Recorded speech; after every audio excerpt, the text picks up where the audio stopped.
చేస్తేనే కదండి సీఎం అయ్యేది. దాంట్లో ఏం డౌట్ లేదు. ఇష్యూ అది కాదు. ఇష్యూ ఏంటంటే ఆయన ఎవల్యూషన్ మనం చూస్తే డెఫినెట్గా ఫినిక్స్ పక్షిలాగా ఫినిక్స్ అనే పక్షి ఉందా అనేది ఎవరికి తెలియదు. కానీ అదొక ఫిగరెట్గా వాడుతుంటారు. అంటే ఏంటంటే కంప్లీట్గా అసలు ఊహించని స్థాయికి పడిపోయి కూడా మళ్ళీ రైజ్ కావడం అనేది చంద్రబాబు నాయుడు లైఫ్లో మనం చాలాసార్లు చూసాం. 2004లో ఘోరంగా టీడీపీని ఓడించారు ప్రజలు. కానీ 10 ఏళ్ళు పట్టింది మళ్ళీ రావటానికి. తెలంగాణ ఉద్యమము, రాజశేఖర రెడ్డి మరణానంతర సానుభూతి, ఈ ఫినామినా అన్నింటినీ తట్టుకున్నాడు. రాష్ట్ర విభజన. సో ఈ ఫినామినా తట్టుకుని మీకు ఈ 10 ఇయర్స్లో మీరు చూసుకుంటే 2004 నుంచి 2010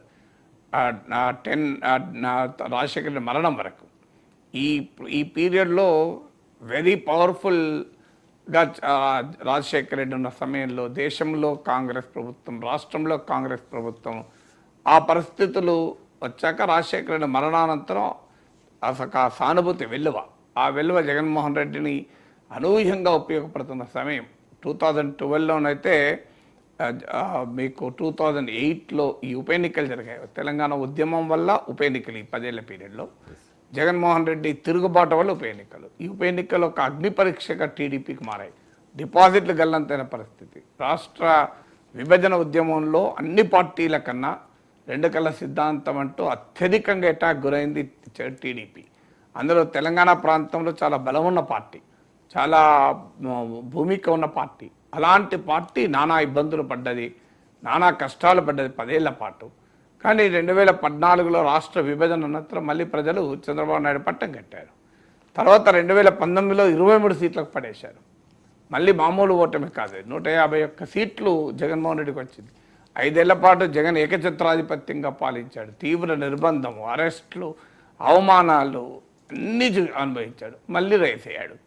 సో ఇలా different stages of political process చూస్తే మీకు 2004కు ముందు 99, 2004 మధ్యకాలంలో ఎన్డీఏకు ఒక కీలక సారథిగా వ్యవహరించారు వాజ్పేయి ప్రభుత్వానికి. టీడీపీ మద్దతు లేకుండా వాజ్పేయి ప్రభుత్వం మనగలేదు. ఆ దశ నుంచి 2014లో నరేంద్ర మోడీ ఫినామినాకు వచ్చే వరకు టీడీపీ ఇర్రెలవెంట్గా మారిపోయింది. అంటే రాష్ట్రంలో అధికారంలోకి వచ్చిన జాతీయ రాజకీయాలు ఇర్రెలవెంట్ అయింది. ఎందుకంటే ఎన్డీఏకు బీజేపీకి అంతటి మెజారిటీ ఉండడము, నరేంద్ర మోడీ చాలా పవర్ఫుల్ లీడర్గా ఎమర్జ్ కావడంతో గతంలో వాజ్పేయి ప్రభుత్వ హయాంలో అనుభవించినటువంటి ఇన్ఫ్లుయెన్స్ కాస్త ఆవిరైపోయింది. ఒక ఎన్డీఏలో ఒక భాగస్వామిగా మాత్రమే మిగిలిపోయారు.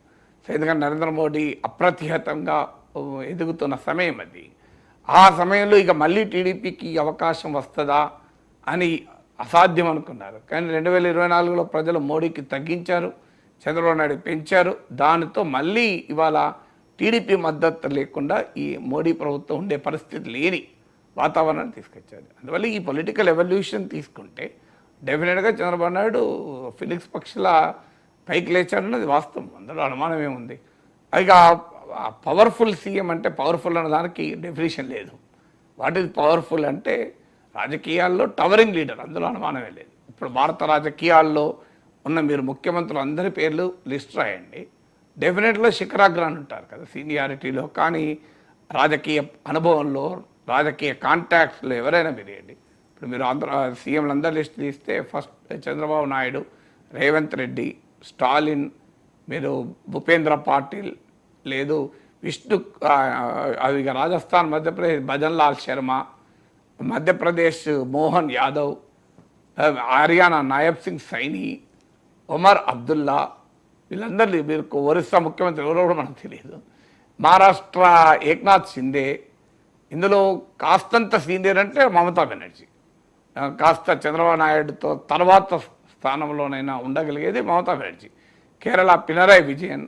సో వీళ్ళందరూ కొంత సీనియారిటీలు రాలేదు. సో మీరు అందువల్ల భారతదేశ మ్యాప్ తీసుకుంటే ముఖ్యమంత్రుల జాబితా రాస్తే డెఫినెట్గా ప్రధానమంత్రి కన్నా రాజకీయాల్లో సీనియర్ కదా. నరేంద్ర మోడీ చీఫ్ మినిస్టర్ కాకముందు దేశంలో చీఫ్ మినిస్టర్ అయ్యాడు.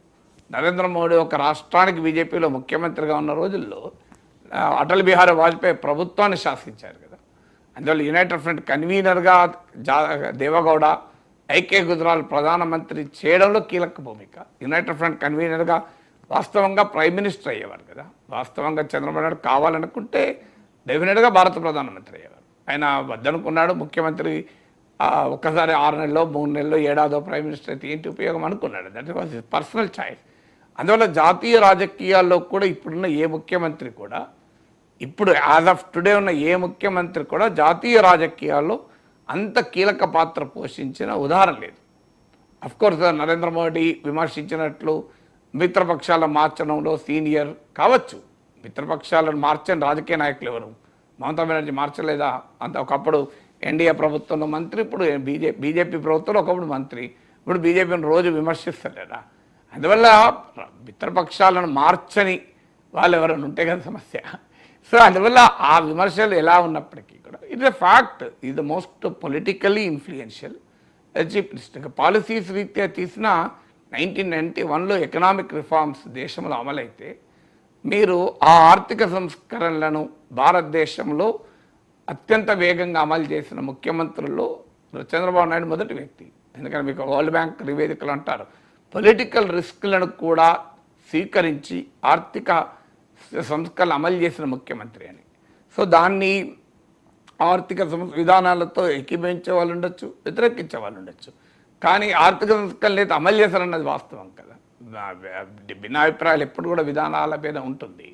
తర్వాత ఇన్ఫర్మేషన్ టెక్నాలజీ రంగం ఎమర్జ్ అవుతున్న కాలంలో దేశంలో చంద్రబాబు నాయుడుతో పాటు చాలామంది ముఖ్యమంత్రులు ఉన్నారు. మరి వాళ్ళందరూ ఆ ఐటీ పవర్ను హార్నెస్ చేయలేదు కదా. సో ఐటీ పవర్ను హార్నెస్ చేసి దాని ఒక పెద్ద ఎంప్లాయ్మెంట్ సెక్టర్గా తీర్చిదిద్దడంలో చంద్రబాబు నాయుడు భూమిక మామూలు భూమిక కాదు. ఇప్పుడు మనం ఇవాళ ఈ సేవ, మీ సేవ, డిజిటల్ సేవలు, ఆధార్ అనుసంధానం, మీకు ఈ టెక్నాలజీ వాడకము, యూపీఐ పేమెంట్స్, ఇవన్నీ ఈ స్థాయిలో వచ్చాయంటే దానికి పునాదులు మీరు గమనిస్తే ఆంధ్రప్రదేశ్లోనే, ఉమ్మడి ఆంధ్రప్రదేశ్లో చంద్రబాబు నాయుడు కాలంలోనే మనకు కనబడతాయి. ఈ సేవలు ప్రారంభించిన సమయంలో ఎవరు ఊహించలేదు కూడా. గవర్నెన్స్లో గవర్నెన్స్, ఈ పదాలన్నీ మనం చంద్రబాబు నాయుడు ఉంటే మొదట్లో విన్నది. తర్వాత హైదరాబాద్ నగరానికి bill gates, bill Clinton America అధ్యక్షుడిని రప్పించగలిగాడు కదా. ఇది మామూలు కంట్రిబ్యూషన్ కాదు ఇదంతా. సో అందువల్ల ఇప్పుడు ఈ చంద్రబాబు నాయుడు డెఫినెట్గా is a towering politician. Powerful అన్న దానికి డెఫినేషన్ నాకు తెలియదు కనుక చెప్తున్నాను. So towerful and most influential chief minister, అందులో అనుమానం ఏం లేదు. ఇప్పుడు భారతదేశంలో చాలామంది ముఖ్యమంత్రుల పేర్లు చెప్పిన అర్థం కాదు, కానీ చంద్రబాబు నాయుడు పేరు చెప్తే కశ్మీర్ నుంచి కన్యాకుమారి వరకు ఎవరికైనా తెలుసు, ఎవరైనా స్పందిస్తారు, అందులో అనుమానం ఏం లేదు. Internationally known chief minister. దాంట్లో ఒక రాష్ట్రంలోనే కాదు, మీరు న్యూయార్క్ వెళ్ళండి, మీరు లండన్ వెళ్ళండి, మాంచెస్టర్ వెళ్ళండి, బ్రిస్బెన్ వెళ్ళండి, చంద్రబాబు నాయుడు అక్కడున్న బిజినెస్ సర్కిల్స్లో కానీ, పొలిటికల్ సర్కిల్స్లో కానీ, ఇంటర్నేషనల్ ఫినాన్షియల్ ఇన్స్టిట్యూషన్లో కానీ బహుశా ఒక ప్రధానమంత్రి పేరు చెప్తే గుర్తుపడతారు. చీఫ్ మినిస్టర్ల పేర్లు చెప్తే గుర్తుపడితే చంద్రబాబు నాయుడు పేరు ఒక్కరే అనుకుంటాను. ఎక్కడైనా మీరు ఇంటర్నేషనల్ ఫినాన్షియల్ కార్పొరేట్ పొలిటికల్ వరల్డ్లో ఎక్కడైనా చెప్పండి, చంద్రబాబు నాయుడు పేరు చెప్తే గుర్తుపడతారు. సో అందువల్ల ఆ గుర్తింపు ఉన్నమాట నిజం, దాంట్లో డౌట్ ఏముంది.